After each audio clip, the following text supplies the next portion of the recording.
ఇంటి రుచులు. నేను మీ స్మార్ట్ విజయ. ఈరోజు నేను పెప్పర్ చికెన్ అయితే చేసి చూపిస్తానండి. పెప్పర్ చికెన్కి కావాల్సిన పదార్థాలు, తయారీ విధానం ఎలాగో చూద్దాము.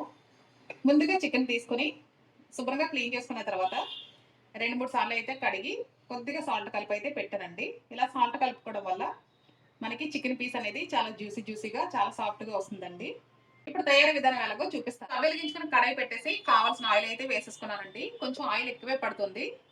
ఆయిల్ వేడైన తర్వాత తరిగి పెట్టుకున్న ఉల్లిపాయ ముక్కలు, పచ్చిమిర్చి, కరివేపాకు ఈ 3 వేసి బాగా ఫ్రై చేసేసుకోవాలి.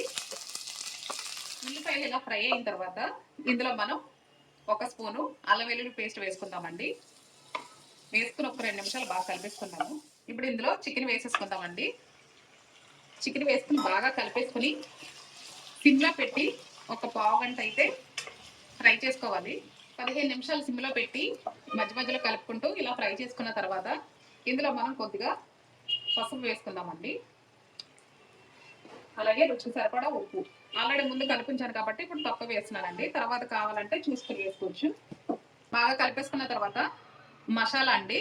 2 స్పూన్లు మిరియాలు, 1 స్పూన్ ధనియాలు, ఒక 1/2 టీ స్పూన్ జీలకర్ర, అలాగే 2 యాలకులు వేసి మిక్సీ పట్టానండి. ఇప్పుడు ఈ మసాలా ఇందులో వేసేసుకుందాము. నేను తీసుకున్న చికెన్ అయితే 1/2 కేజీకి తక్కువ అండి. మసాలా వేసుకుని ఇప్పుడు బాగా కలిపేసుకుందామండి. ఇలా బాగా కలిపేసుకుని ఒక 2-3 నిమిషాలు అయితే సిమ్లో పెట్టే ఫ్రై చేసుకోవాలండి.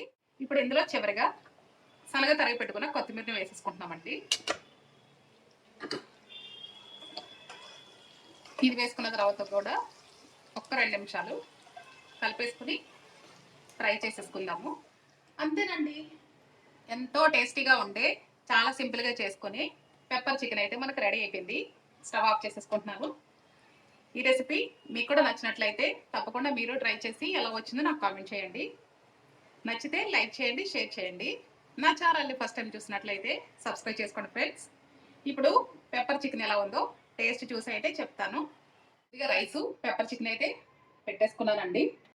పెప్పర్ చికెన్ టేస్ట్ చూసి అయితే చెప్తానండి.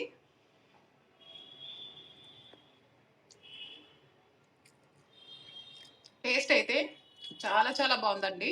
ఎక్సలెంట్గా వచ్చింది. అన్నీ పర్ఫెక్ట్గా అయితే సరిపోయాయి. ఈ రెసిపీ మీకు కూడా నచ్చినట్లయితే మీరు కూడా హ్యాపీగా చేసుకుని హ్యాపీగా ఎంజాయ్ చేయండి. మరొక రెసిపీతో మళ్ళీ మీ ముందుకు వస్తాను. Bye friends.